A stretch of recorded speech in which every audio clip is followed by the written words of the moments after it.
नमस्कार साथियों, इस क्लास में हम 10 सितंबर की करंट अफेयर्स पढ़ेंगे। आपकी सभी प्रतियोगी परीक्षाओं के लिए यह क्लास उपयोगी रहने वाली है। आज के सभी इम्पोर्टेंट क्वेश्चंस इस क्लास में हम कवर करेंगे। आज का पहला प्रश्न है, हाल ही में भारत के 15वें राष्ट्रपति कौन चुने गए हैं? 4 ऑप्शन है, सीपी राधाकृष्णन, न्यायाधीश सुदर्शन रेड्डी, जगदीप धनखड़, एम वेंकैया नायडू। इस क्वेश्चन का सही जवाब है ऑप्शन ए, सीपी राधाकृष्णन।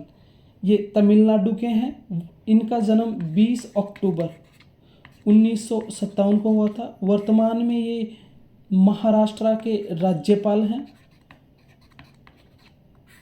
इनका संबंध शुरू से ही आरएसएस स्वयं सेवक संगठन से रहा है। अब देख लेते हैं संसद की मौजूदा स्थिति। एक बार संसद की मौजूदा स्थिति है, पूरे कुल वोट 781 हैं, जिनमें से 767 वोट यहाँ पर डाले गए हैं। 15 मत इसमें अवैध थे। जीतने वाले कैंडिडेट यानी एनडीए के उम्मीदवार सीपी राधाकृष्णन जी को 452 वोट यहाँ पर मिले हैं। विपक्षी उम्मीदवार यानी इंडिया गठबंधन के जो कैंडिडेट थे बी सुदर्शन रेड्डी, उनको 300 मत यहाँ पे प्राप्त हुए हैं। उनका अनुमान था कि 315 तक प्राप्त होंगे, लेकिन यहाँ 300 वोट ही उनको प्राप्त हो सके। बहुमत से 84 मत ये कम रहे। अब वो पार्टियां जिन्होंने इस मतदान में भाग नहीं लिया, 2 निर्दलीय हैं और 3 पार्टियों ने दूरी बनाई है, बीआरएस, बीजेडी, एसएटी। यहाँ पे आम आदमी पार्टी का भी इसमें एक कैंडिडेट शामिल था, उन्होंने भी, अकाली दल का एक कैंडिडेट शामिल था, उन्होंने भी यहाँ पे मतदान नहीं किया है। और वर्तमान में देख ले तो कुल सदस्य लोकसभा के 542 थे, एक सीट खाली है। राज्यसभा के 239 सांसद थे, यहाँ 6 सीट खाली है। इस तरीके से जो सीधी सीपी राधाकृष्णन जी है वो हमारे देश के 15वें वाइस प्रेसिडेंट बने हैं। इससे पहले जगदीप धनखड़ जी है, जिन्होंने 21 जुलाई को हाल ही में अपने पद से रिज़ाइन कर दिया था, जिसकी वजह से यह पद खाली था, जिसको अभी पूरा किया गया है। साथियों, यह जानकारी आपको सही लग रही है या पढ़ाने का तरीका ठीक लग रहा है तो आप इस चैनल को सब्सक्राइब कर लें और नोटिफिकेशन ऑन कर लें, जिससे आपको डेली करंट अफेयर्स की इस क्लास का नोटिफिकेशन आ जाए और आप इस क्लास को ले सकें। चलिए साथियों, देखते हैं दूसरा प्रश्न। हाल ही में किस देश के प्रधानमंत्री ने अपने पद से इस्तीफा दे दिया है? 4 ऑप्शन है, नेपाल, पाकिस्तान, श्रीलंका या बांग्लादेश। इस क्वेश्चन का सही जवाब हो जाएगा नेपाल। हाल ही में नेपाल के प्रधानमंत्री केपी ओली ने अपने पद से इस्तीफा दे दिया है। नेपाली गवर्नमेंट में हाल ही में एक डिसीजन लिया था, जिसमें 26 सोशल मीडिया प्लेटफॉर्म्स को बैन किया गया था नेपाल के अंदर, जिसकी वजह से जो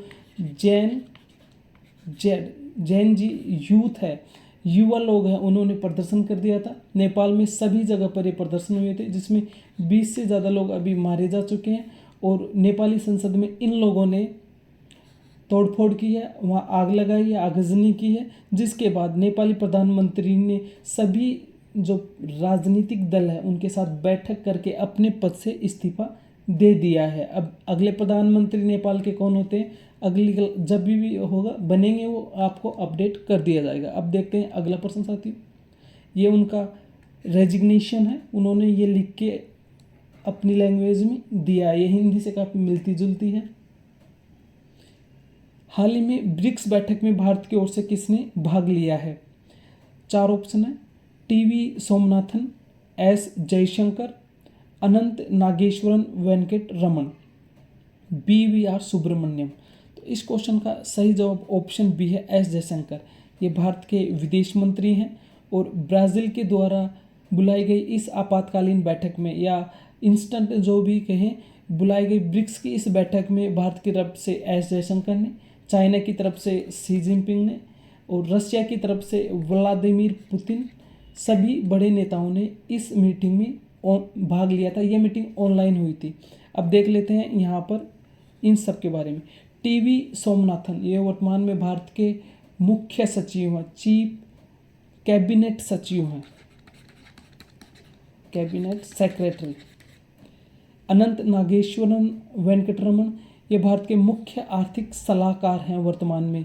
BVR सुब्रमण्यम, ये CEO हैं नीति आयोग के। अगला प्रश्न साथियों, इसमें एक बार ब्रिक्स को देख लेते हैं हम, फिर आगे की चर्चा करेंगे। ब्रिक्स की स्थापना 2009 में होती है।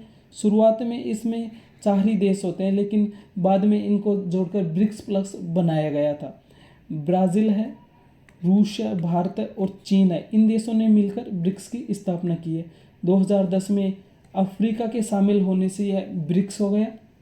2024 में इसमें मिस्र, इथियोपिया, ईरान और UAE, यूनाइटेड स्टेट्स ऑफ अमीरात शामिल हुए।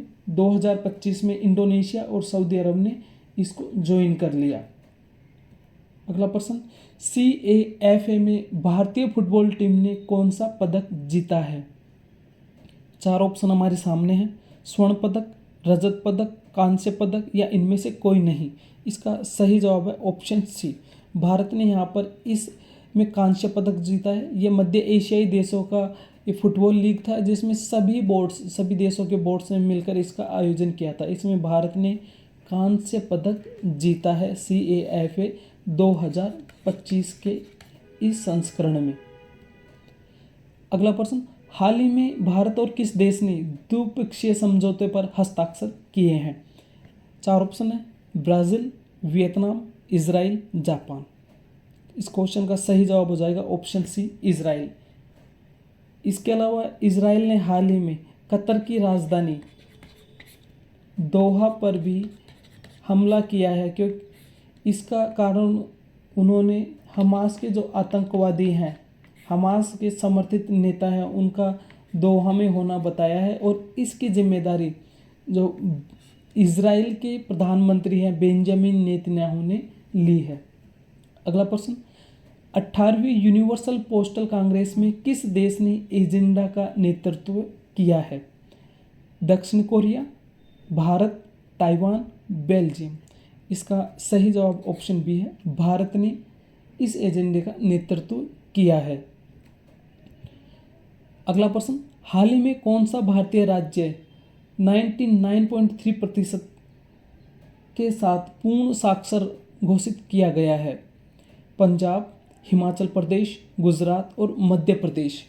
इसका सही जवाब ऑप्शन बी है, हिमाचल प्रदेश 99.3% के साथ में पूर्ण साक्षर राज्य घोषित किया गया है हिमाचल प्रदेश को।